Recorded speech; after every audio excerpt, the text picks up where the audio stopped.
Hey guys, welcome back. तो I know मैं बहुत देर बाद वीडियो डाल रहा हूँ, बट अगेन द रीजन तो मैं पहले बता ही चुका हूँ कि I am on my notice period and ये बस आई थिंक बस 2 ही दिन एक्चुअली रह गए हैं। तो उसके बाद से I will be a free bird. तो ये जो वीडियो है इस पे आते हैं। देखो, ये कोई वीडियो नॉर्मल ऐसे नहीं है कि कोई स्टॉक के ऊपर या मतलब किसी पर्टिकुलर बिजनेस को एनालाइज कर रहे हैं, सेक्टर को एनालाइज कर रहे हैं। नहीं, ये इन जनरल मार्केट्स के ऊपर एक वीडियो है। बेसिकली क्या हुआ कि बिफोर दी जो मार्केट करेक्शन, जो brutal market correction I would say जो हुआ था, उससे पहले किसी को, इंक्लूडिंग माई सेल्फ राइट, किसी को हिस्ट्री से इतना लेना देना नहीं हो रहा था, राइट, कि हिस्ट्री में क्या हुआ था, क्या वो रिपीट हो सकता है कि नहीं। Everyone was busy just waiting for a notification, कि जैसे ही नोटिफिकेशन आए हम वैसे ही पाउंस करें स्टॉक्स पे एंड उन्हें लोड कर लें, right. Now that the correction has happened, obviously ज्यादा एप्रिसिएशन आ गई है। जब झटका लगता है तभी पता चलता है, राइट। तो एक एप्रिसिएशन आ गई है लोगों के अंदर रिगार्डिंग मार्केट हिस्ट्री। तो ये वीडियो उसी के ऊपर है, to explore the market history, to see की मार्केट हमें इंडियन मार्केट स्पेसिफिकली क्या बताती है। तो मैं स्टार्ट करता हूँ वीडियो निफ्टी 50 से। तो निफ्टी 50 एक टर्म थी जो कॉइन एक्चुअली में हुई थी in US 1970s, early 1970s में हुई थी। ये रेफर करती है to 50 stocks at that point of time. कुछ 50 स्टॉक्स थे which included the likes of, I think, Disney हो गया, मैकडोनल्ड्स हो गया, फाइजर हो गया, and like a bunch of others, right. Polaroid हो गया एंड सो ऑन। पोलरॉइड तो बहुत फेमस था बिकॉज उसकी पीक वैल्यूएशन 80-90 पीई पे थी 1972 में, एंड इवन आफ्टर 30 इयर्स उसने पॉजिटिव रिटर्न, वहां से वो ऊपर नहीं गया था स्टॉक, राइट। तो एसेंशियली क्या था, 1972 में एक बुल रन चल रहा था यूएस मार्केट्स में, सिमिलर जैसे हमारे यहाँ चल रहा था। एंड वहां पर अगेन निफ्टी 50 एक टर्म कॉइन हुई फॉर दोस 50 स्टॉक्स, जो लग रहा था कि these are just one decision stocks. उनको लेबल कर दिया गया था one decision stocks, which is just आपको खरीदना है उसको एंड बैठना है, अपने आप वो बाकी सारा काम करेगा, राइट। तो यहाँ पर क्या हुआ कि अब 1972 की बिल मार्केट थी। बुल मार्केट में बाय एंड होल्ड चलता है। नाउ इन 1974 एक बहुत ही ब्रूटल करेक्शन आई थी मार्केट में, राइट। तो करेक्शन के बाद बियर मार्केट शुरू होगी and for the next 8-ish years bull market, like beer market जो है वो वैसी ही रही थी। उसके बाद क्या हुआ, फिर से बुल मार्केट आने लगी एंड दिस एनालिसिस, एक जेरेमी सीगल नाम का बंदा था, उन्होंने ये एनालिसिस किया था 1972 की पीक को उन्होंने कंपेयर किया था विद 1998 में क्या लेवल्स थे, कि कितना किसने रिटर्न दिया, राइट। नाउ इससे बहुत ही इंसाइटफुल डिस्कशंस वगैरह बाहर आई थी, इनसाइट्स बाहर आए थे। And let me actually share my screen, right. I hope it is up. Yeah, I think it's up. I'll go to the slideshow. Yes. तो बेसिकली ये है, मैंने एक डेक भी बना दी थी, analysis of Indian stocks 2007 to 25। अब बेसिकली क्या था, जेरेमी सीगल ने तो यूएस स्टॉक्स पे कंडक्ट किया। Now I was trying to find a study जो इंडियन स्टॉक्स पे हो, या अब स्टडी छोड़ो, मैं सिर्फ डेटा लेने की कोशिश कर रहा था कि कोई से मुझे डेटा मिल जाए, बट डेटा भी अवेलेबल नहीं है इंडियन स्टॉक्स का 2008 से पहले तो नहीं है।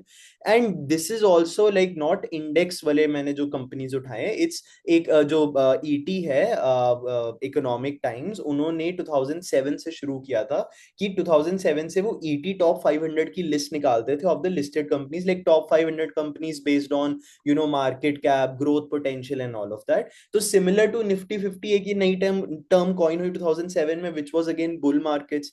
अब बुल मार्केट्स 1972 में भी थी, यहाँ पे भी थी, एंड उससे मैंने कंपेयर किया है कि कितनी रिटर्न्स उन्होंने दी हैं वो 2007 के पीक से लेके अभी तक, राइट। अब मैंने यहाँ पे क्या किया है कि वो जो पब्लिकेशन थी ईटी 500 की, उसकी डेट नहीं थी, राइट। तो मैंने क्या किया है कि मैंने जो इंडेक्स रिटर्न काउंट किया है वो 1 2007 से लेके अभी तक 30 मार्च ऑफ 2025 उसको कैलकुलेट किया, राइट। तो अभी मैं बताता हूँ कि ये क्यों जरूरी है ये जानना, राइट। तो अगेन जैसे मैं बता रहा था कि Nifty 50 is a was a term coined in early 1970s and refer to 50 US stocks which are pegged as one decision stocks, that is buy and hold, right।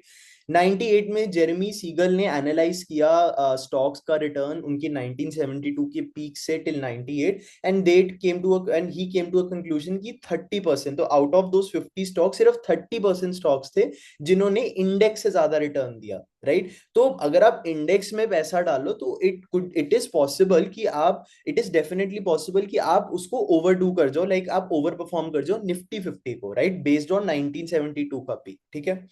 अब मैं similar analysis, similar investigation is what I want to recreate in the Indian context. Now 2007 के peak से मैं performance देखना चाहता हूँ till 2025, right. List मैंने ET 500 से सोर्स की थी, merged with the basically market data and financials as of 2025। तो 2007 में क्या उनका मार्केट कैप था, क्या प्रॉफिट था, तो बेसिकली इनिशियल मेरे पास पीई भी है कि इनिशियल क्या वैल्यूएशन थी कंपेयर टू टुडे। आज का मार्केट कैप क्या है, आज का पैट क्या है, लाइक TTM पैट मैंने लिया था ट्रेलिंग 12 मंथ्स, एंड क्या पी आज की है। तो लेट्स सी। तो ये तो है जेरेमी सीगल के की पॉइंट्स, राइट। तो लेट मी एक्चुअली स्टार्ट ये वाला, या ठीक है। तो जो जेरेमी सीगल के जो की पॉइंट्स हैं वो कुछ ऐसे हैं कि जस्ट सेकेंड, यस। तो हमने यहाँ सिर्फ हम नीचे इस पे फोकस करते हैं। बेसिकली मैंने क्या किया है कि मैंने यहाँ पर इनको जो स्टॉक्स हैं उनको 4 बकेट्स में मैंने डिवाइड कर दिया। पहली बकेट क्या है कि S&P 500 जिसने 12.7% का रिटर्न दिया था। तो निफ्टी 50 के ऐसे स्टॉक्स जिन्होंने S&P 500 यानी कि 12.7% से ज्यादा रिटर्न दिया in the period of what, in the period of 1972 से 1998। तो सिर्फ 30% कंपनीज ऐसी आई। अब S&P 500 से कम दिया हो बट इन्फ्लेशन से ज्यादा दिया हो तो that is still positive, right. ऐसी 52% कंपनीज थी positive but less than inflation. तो इन्फ्लेशन से तो कम ही आया, इन्फ्लेशन से तो मार पड़ी, बट पॉजिटिव था रिटर्न इन प्राइस टर्म्स। तो 10% ऐसी थी, -8% थी, राइट। नाउ ये स्टडी जो थी वो 2001 लाइक 1998 में करी गई थी, right. Now 1998 itself was a bull year। अब ये जो स्टडी है, एक और स्टडी करी गई 2001 में पोस्ट क्रैश, ठीक है, and results were similar. Percentage share basically S&P 500 को जिन्होंने बीट किया ऐसे 36% स्टॉक बन गए। S&P 500 से कम बट इन्फ्लेशन को बीट किया 42%, एंड बाकी 10 एंड 12%, राइट।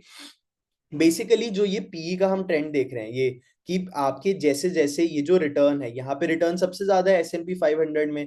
यहाँ पे जो पीई का, यहाँ पे जो पीई की वैल्यू है 32 है। यहाँ पे S&P 500 ये वाली जो बकेट है इससे ऑब्वियसली कम रिटर्न है क्योंकि यहाँ पे ग्रेटर देन 12.7% है, यहाँ पे बिटवीन 5% से 12.7% है। They the P is 38, then 46.3, then 54। तो आप देख रहे हो कैसे पी जो इनिशियल पी है जैसे जैसे बढ़ रही है हमारी जो रिटर्न है वो कम होते जा रही है, right. Let me make my point more clear using this, right. Hmm. तो बेसिकली ये देखो, ये जो हमने बकेट्स बनाई है यहाँ पे क्या रिटर्न है, यहाँ पे basically the return is 12.7%। I hate this. मैं like I am getting use to this new system, तो मुझे थोड़ा सा टाइम देना। बट मैं अपना इसका कलर चेंज करके इसको रेड करता हूँ, राइट। हाँ, तो यहाँ पे द रिटर्न इज 12.7%, राइट। यहाँ पे ये 12.7 से कम है लेकिन 5% से ज्यादा है, ठीक है। नाउ और या, तो ये क्या है, ये वाला जो है ये 0% से ज्यादा है लेकिन 5% से कम है। ये 12.7% ही है। अब देखो, अब जैसे जैसे इस बकेट की रिटर्न सबसे ज्यादा है, जो ये वाली पूरी बकेट है, राइट, इस वाली बकेट की रिटर्न सबसे ज्यादा है, और इसकी पी अगर आप कंपेयर करो सब में से सबसे कम इसकी पी है। देन कम्स ये 38, 46.3, 54।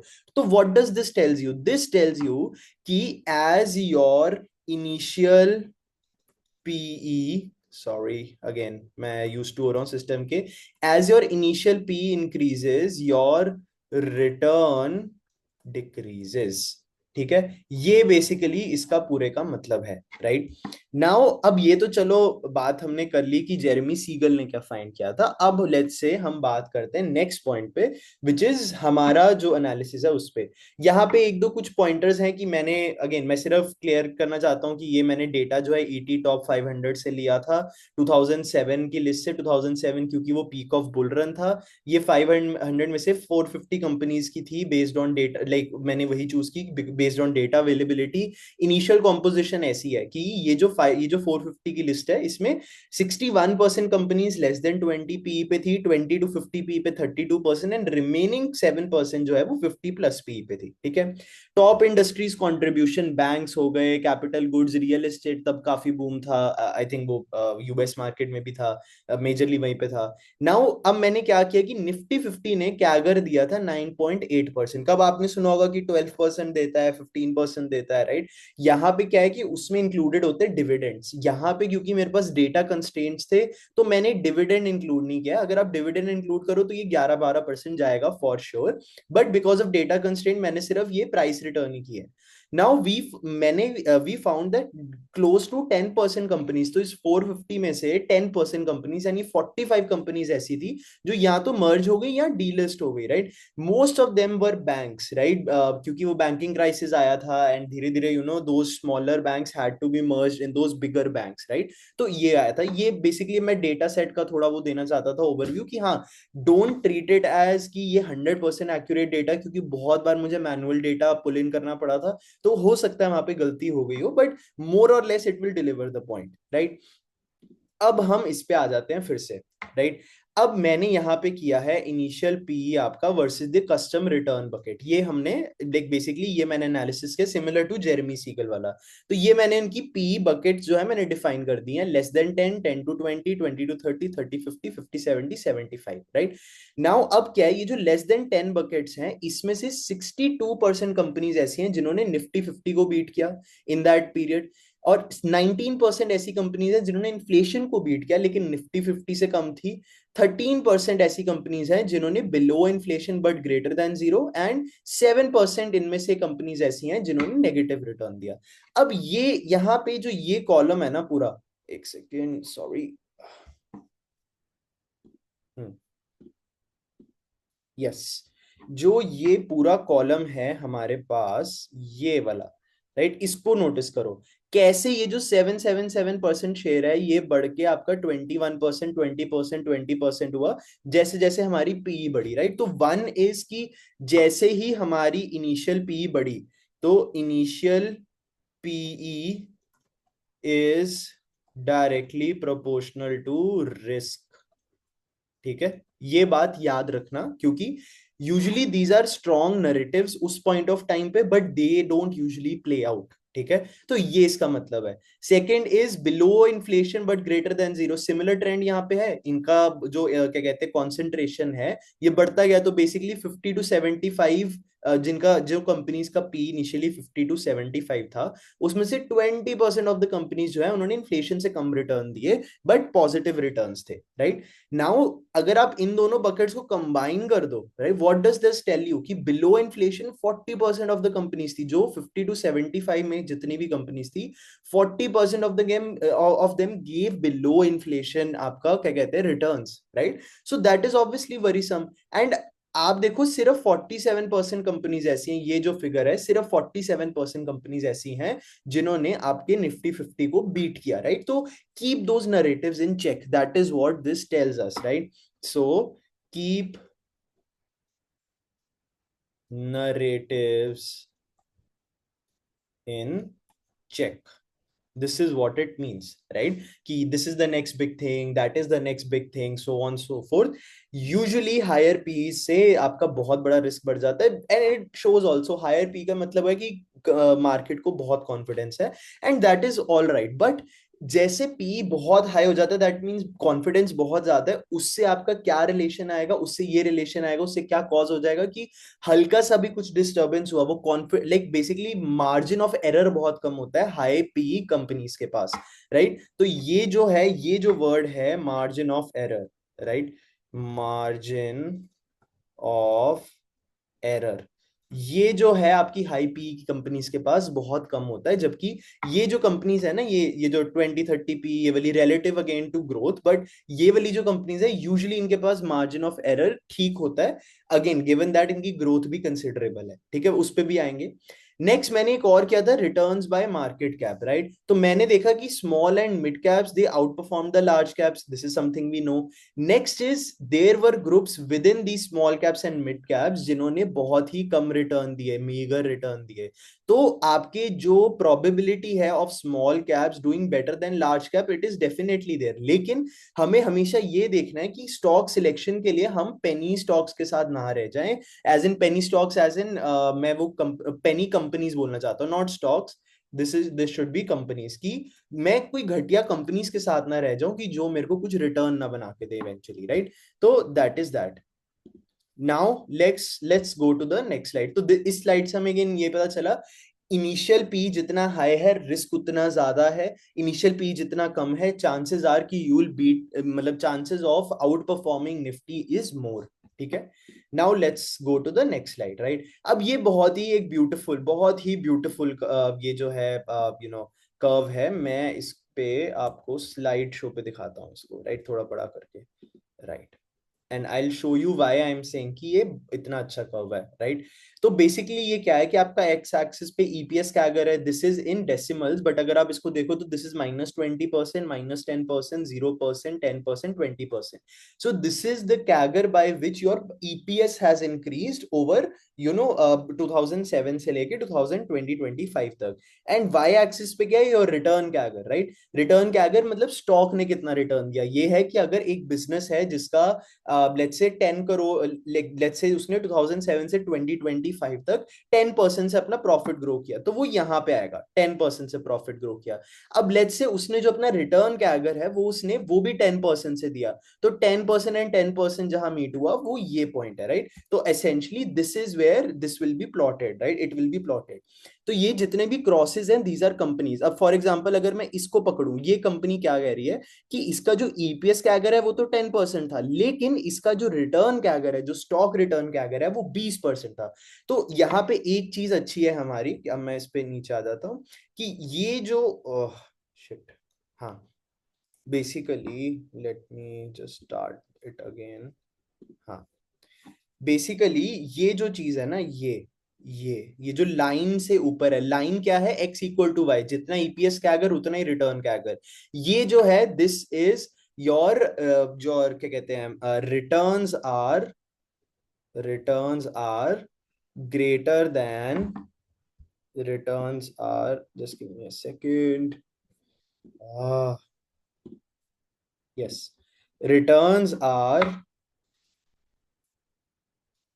greater than your EPS growth. This is what it means, right? Returns are greater than EPS growth.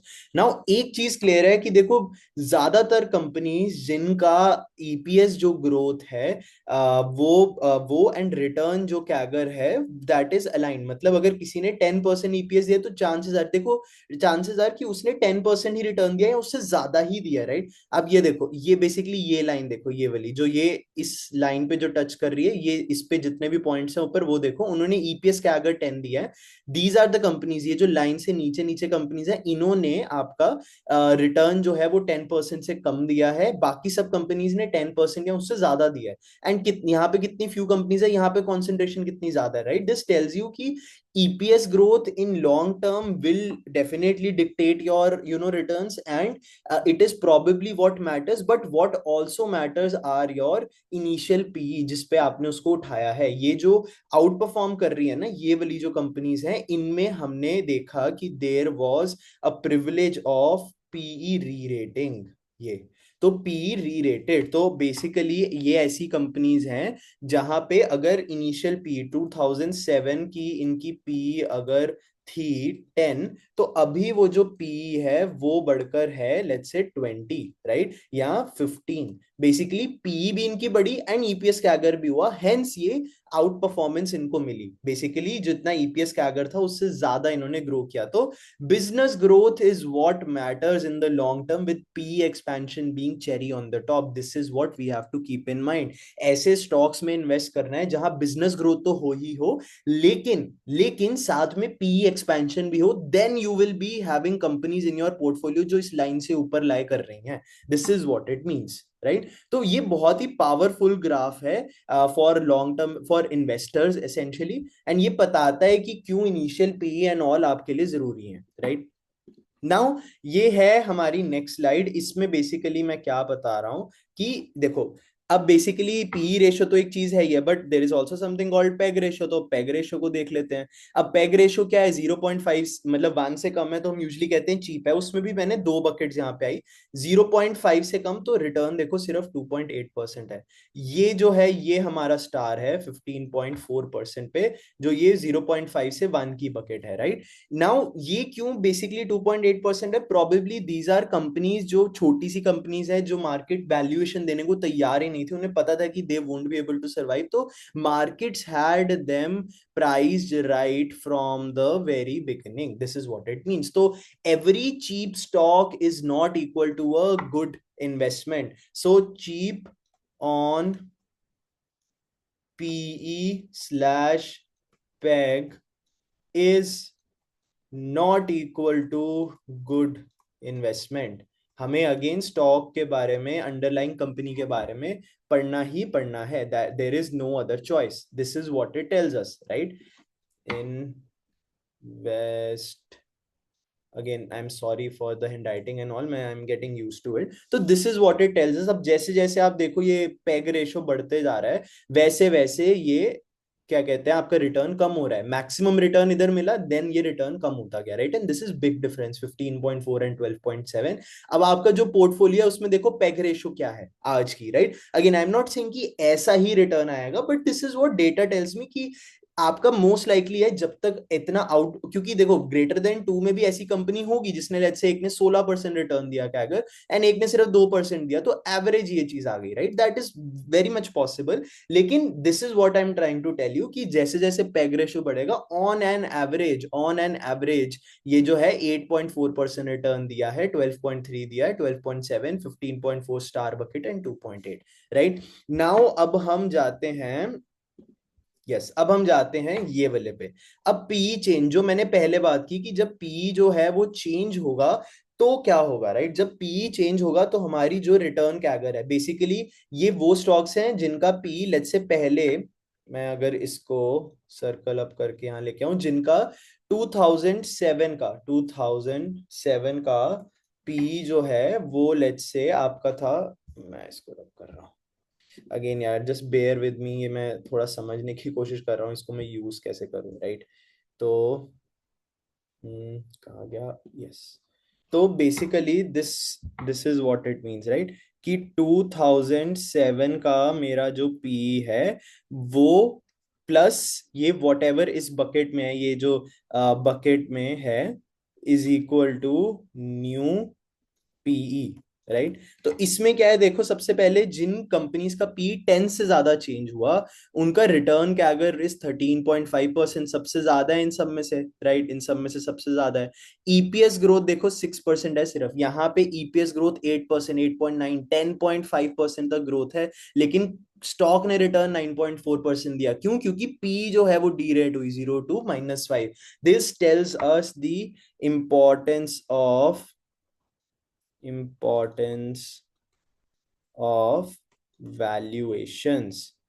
This tells us the backs are that PE expansion helps in outperformance.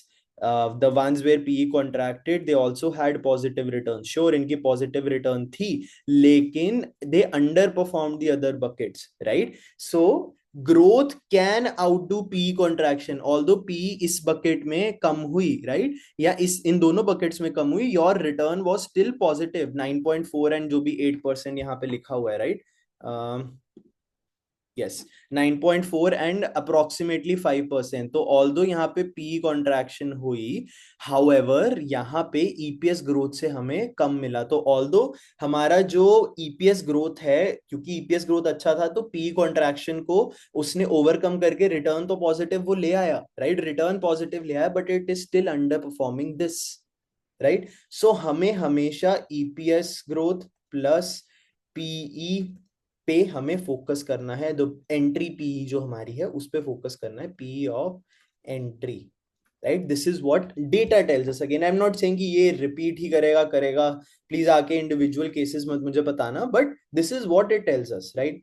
Lastly एक के means algorithm होता है, those who know ML good enough, those who don't, basically क्या है कि आपने उसको let's say आपने उसको 10 ऐसे 10 पिक्चर्स दे दी, राइट? एक पे लेट्स से कैट बना हुआ है, एक पे डॉग बना हुआ है, राइट? एक पे फिर कैट बना है, and so on so fourth. तो ऐसी लेट्स से उसके पास 10 पिक्चर्स हैं, राइट? ऐसी उसके पास या 20 पिक्चर्स हैं ऐसी। तो क्या होता है कि ये machine learning algorithm CAT CAT वालों को एक साथ कर देता है ग्रुप, तो सारी जो भी कैट वाली हैं कुछ ऐसा दिखता है ग्राफ बेसिकली, ऐसे।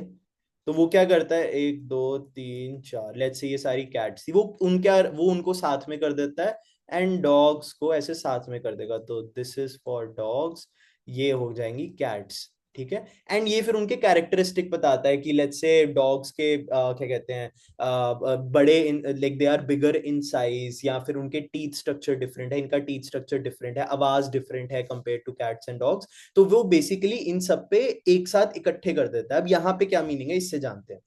तो हमने बेसिकली उस पे मैंने सारा डेटा दिया एंड उसने ये 4 क्लस्टर्स बनाए, 3 क्लस्टर्स बनाए। पहला क्लस्टर ये जिनका ईपीएस ग्रोथ 2% है, 2007 का PE was 20, return CAGR was only 4, and your market cap was 6000। This tells us low growth, mid PE and weak returns, right? This is what it tells us कि उसने ये सारी companies को साथ में basically कर दिया, इकट्ठा कर दिया। तो ये हमारा हो गया क्लस्टर नंबर 0, ठीक है? फिर उसने ये वाला क्लस्टर उठाया, ये वाला जो पूरा क्लस्टर है, राइट? ये क्या है, these are large caps, moderate growths and moderate returns. EPS CAGR भी 8% है, रिटर्न कैगर भी 8% है। अब यहाँ पे आता है ये final bucket which is the blaster bucket, जहां पे स्मॉल एंड मिड कैप्स हैं, ग्रोथ अच्छी है, गुड ग्रोथ वैल्यू कॉम्बो। तो बेसिकली पी भी ठीक था आपका, रिटर्न कैगर क्या कहते हैं आपका ईपीएस कैगर भी ठीक था, एंड रिटर्न कैगर भी अच्छा था, right? And hence this is what it tales again. ये जो आप बोलोगे नंबर्स वहां पे कुछ और थे, पिछली स्लाइड में इसलिए कुछ और है, these are just different ways of telling us कि क्या मैटर करता है in the long run, right? In the long run वो क्या कह रहा है कि आपका जो पी है इनिशियल वो मैटर करता है, आपका मार्केट कैप मैटर करता है। मार्केट कैप मैटर क्यों करता है? यूजुअली जो छोटी कंपनीज है वो ग्रो ज्यादा करती हैं क्योंकि बेस छोटा होता है, रूम ज्यादा होता है, and then there is EPS CAGR कि कंपनी ने एक्चुअल में कितना ग्रो किया, right? So these three things जो है ये मैटर करती हैं, and they decide this return CAGR, ठीक है? अगेन इससे मैंने यही टेक अवे लिया। आपको कोई और टेक अवे आता है तो please feel free to shoot in the comments. एक मैंने और एक मॉडल बनाया था, बेसिकली अगेन ये जिसको भी एमएल आता है please go through it, this is for you. Again same ही चीज है जो बार बार रिपीट की गई है इसमें। एंड अगेन इसमें मैंने एक बस स्लाइड ऐड की है विच इज फॉर समरी। अब समरी में क्या है कि give respect to entry valuation, right? जो एक्सपीरियंस लोग होंगे वो प्रोबेबली हंस रहे होंगे ये देख के कि यार हाँ आई थिंक प्रॉब्ली उन्होंने तीसरी या चौथी बार ये साइकिल जैसे देखे होंगे, but that is all right, right? तो ये again this is just for knowledge purpose. Give respect to entry evaluation since higher P leads to higher chances of underperformance. Second is a higher peg ratio. A higher peg ratio has signaled underperformance, so keep that growth story in check. Kalyan jewellers I think, again मैं कोई recommendation नहीं दे रहा, उसका peg ratio 3 या 4 पर आ गया था at the peak. I am not saying वो वैल्यूएशन के कारण करेक्ट हुआ, वो जो भी उसके रीजंस थे वो करेक्ट हुआ होगा, बट वो पेग रेशियो तब भी 4 पे था वो, right? Moreover, it is also not true that lower the peg ratio, higher would be the returns. Markets have priced them right. Some stocks are cheap for a reason, right? Some stocks are cheap for a reason. Returns parallel the EPS growth. This is what we have seen कि जितना EPS growth उतना ही returns. So long term growth does depend on the business. However, PE expansion and PE contraction भी जो है वो भी can lead to overperformance, underperformance, ठीक है? Now this is the mantra, right? This is the mantra इधर कि low P, high growth with P expansion on the cards will give you what? It will give you over performance. This is our mantra. Low P, high growth, P expansion, over performance, right? ML tells us that business factors and entry valuation can predict the right outcome for long time. ये again वो जो last वाला मैंने section छोड़ा उससे है, but again हमें यही इससे पता चलता है कि your low growth क्या कहते हैं, sorry, low P, low initial P, high growth with P expansion on the cards will lead to over performance, right? So यहाँ पे जरूरी नहीं है कि देखो आपकी पी जो है वो लो ही हो, low P is not necessary. What this means is कि chances of PE increasing are more in case of low P, right? एक stock already P at P of 150 पे है, राइट? वो कहां से पी ऑफ 200 पे जाएगा compare to versus P of 10 to let's say 25, right? Again growth rate आएगा तो वो जाएगा, बट मेरा ये पॉइंट है कि यहाँ पे लेट्स से कंपनी ऑलरेडी 100% से ग्रो कर रहा था, राइट? 100% वाला 150 से 200 पे जाने का, एंड वर्सेस यहाँ पे लेट्स से ग्रोथ रेट पहले होता था 10%, अब एकदम से इंडस्ट्री में आ गए हैं टेलविंड्स, एंड इंडस्ट्री टेलविंड्स के कारण अब ये जो 10% ग्रोथ है ये बढ़ के हो गया है लेट्स से 25%। तो लेट्स से उन्होंने, मार्केट ने सोनली बेस्ड ऑन ग्रोथ इसको बढ़ा दिया। आई एम नॉट सेइंग वो कैश फ्लो फ्रॉम ऑपरेशन उनके पॉजिटिव हुए, नेगेटिव हुए, कुछ हुए, right? So this is what I mean when I say low P, कि chances of are P increasing are more in case of low p, that is what I mean, ठीक है? And yeah, that is all. Hope you guys like the analysis. And yeah, अगर आपको पसंद आया हो then do comment या whatever, मेरे को तो analysis present करना था। Thank you.